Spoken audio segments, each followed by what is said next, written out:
Hello everyone, this is Achyut Shukla. Last lecture में हमने Indian council act शुरू किया था और इंडियन काउंसिल एक्ट की जो सीरीज़ थी उसमें ये देखा था कि तीन इंडियन काउंसिल एक्ट्स थे, जिसमें से हमने पहला वाला जो 1861 का था वो पढ़ा था। अब हम 1892 और 1909 का इंडियन काउंसिल एक्ट पढ़ेंगे। तो सबसे पहले इंडियन काउंसिल एक्ट ऑफ 1892 पढ़ते हैं, देखते हैं क्या है ये। तो जब ये एक्ट आया तो Lord Lansdowne was the viceroy of India. ठीक है, ये क्रोनोलॉजी याद करने के लिए बहुत ज़रूरी है कि आपको कौन से एक्ट के टाइम पे कौन सा वाइस रॉय या कौन सा गवर्नर जनरल था ये याद हो। ठीक है, तो ये बहुत ज़रूरी है, इसको आप हमेशा ध्यान में रखें, पूछा जा सकता है आपसे। ठीक है, इसके बाद इस एक्ट में जो सबसे पहला प्रोविज़न आया that was Indian legislative council के अंदर 6 मेंबर की जो मेंबरशिप थी उसको बढ़ा करके अब 16 मेंबर कर दिया गया है। आप जानते हैं कि 1876 में इंडियन लेजिस्लेटिव काउंसिल और इंडियन काउंसिल, जिसको हम वाइस रॉय काउंसिल भी बोलते थे या एग्जीक्यूटिव काउंसिल भी थी, उसको उन दोनों में ही 6 मेंबर्स हुआ करते थे। लेकिन अब 1892 के अंदर वही मेंबरशिप बढ़ा करके कर दी गई 6 से 16। अब यहाँ पे जब मेंबर्स बढ़े तो ऑब्वियसली नॉन ऑफिशियल मेंबर्स भी बढ़े, लेकिन ये बात ध्यान में रखी गई कि नॉन ऑफिशियल मेंबर्स की जो मेजॉरिटी है वो ऑफिशियल मेंबर्स की जो मेजॉरिटी है वो नॉन ऑफिशियल मेंबर्स से कम नहीं हो। मतलब हमेशा वजन जो है वो ऑफिशियल मेंबर्स का ही ज़्यादा होना चाहिए। मतलब कोई भी टॉपिक पे ऐसा नहीं होना चाहिए कि नॉन ऑफिशियल मेंबर्स डोमिनेट कर जाएं।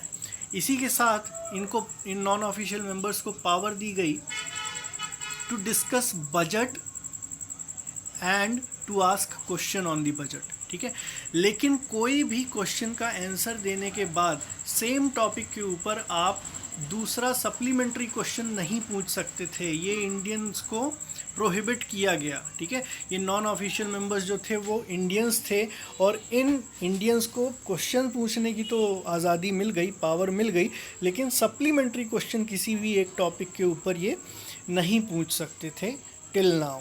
ठीक है, अब इनका नॉमिनेशन देखते हैं कि कैसे हुआ करता था, ये कैसे ऐड किए जाते थे इंडियन लेजिस्लेटिव काउंसिल के अंदर। तो nomination of non official members, दोनों जगह नॉमिनेशन हुआ करता था। सेंटर में वाइस रॉय किया करते थे और प्रोविंस में गवर्नर के थ्रू इनका अपॉइंटमेंट हुआ करता था। तो जब सेंटर में वाइस रॉय अपॉइंट किया करते थे तो that appointment was based on the recommendations of provincial legislative council and Bengal chamber of commerce.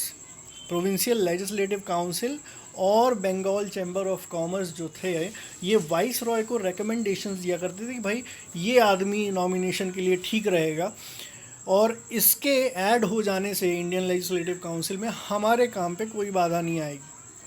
तो ये लोग नॉमिनेशन के लिए नाम रिकमेंड किया करते थे। इसके अलावा जब प्रोविंशियल असेंबली में अपॉइंटमेंट हुआ करते थे, नॉमिनेशन हुआ करते थे, तो गवर्नर किया करते थे on the recommendation of municipality, university, zamindars etcetera.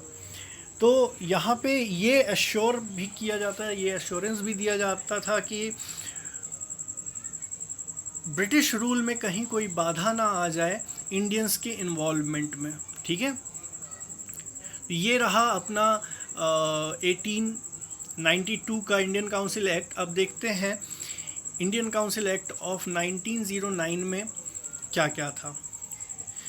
लेकिन उससे पहले आपको ये बात जाननी ज़रूरी है कि जितने प्रोविज़न्स हम किसी भी एक्ट में पढ़ रहे हैं सिर्फ उतने ही प्रोविज़न्स नहीं थे एक्चुअल में, है ना, वो उससे कहीं ज़्यादा प्रोविजंस थे because they had to govern a large territory like India. तो कई सारे प्रोविजंस आते थे लेकिन उन सभी को पढ़ने की ज़रूरत नहीं है because they are not relevant to your examination. So next Indian council act, जो लास्ट इंडियन काउंसिल एक्ट था, that was Morley Minto reform. Morley Minto reform क्यों कहा गया?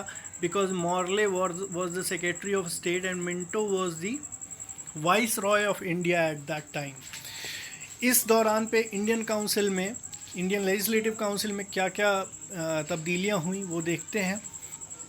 तो जो मेंबर्स 6 से बढ़ा करके 16 किए गए थे लास्ट इंडियन काउंसिल एक्ट में, इस इंडियन काउंसिल एक्ट में उसको 60 कर दिया गया, लास्ट में 60 कर दिया गया। और ऑफिशियल मेजॉरिटी सिर्फ सेंटर के अंदर मेंटेन रखी गई। प्रोविंसेस में नॉन ऑफिशियल मेंबर्स की मेजॉरिटी हो सकती थी, लेकिन सेंटर के अंदर ऑफिशियल मेंबर्स की मेजॉरिटी ही अभी रखी गई। इसके साथ ही जो एक बहुत बड़ा टर्निंग पॉइंट कहलाया, दैट वाज कम्युनल इलेक्टोरेट या सेपरेट इलेक्टोरेट ऑफ मुस्लिम्स।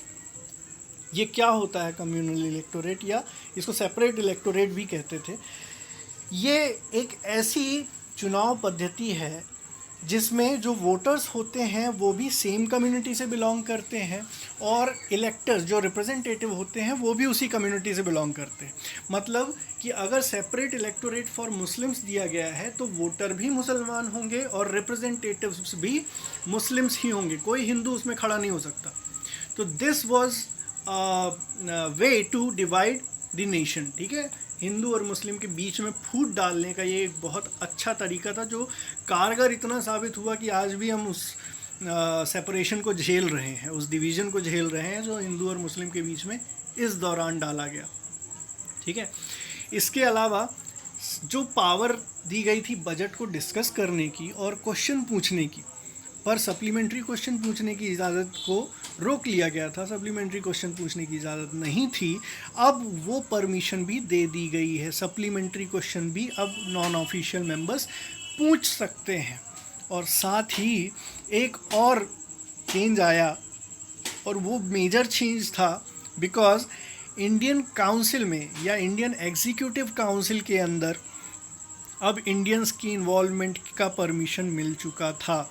और पहले जो इंडियन थे जिन्होंने इंडियन काउंसिल में या वाइस रॉयज़ काउंसिल में या इंडियन एग्जीक्यूटिव काउंसिल में, जो भी आप कहना चाहें, उसमें अपनी एंट्री दर्ज कराई, he was Satyendra Prasad Sinha, and he was added as a law member in the council. So this was Indian council act of 1909।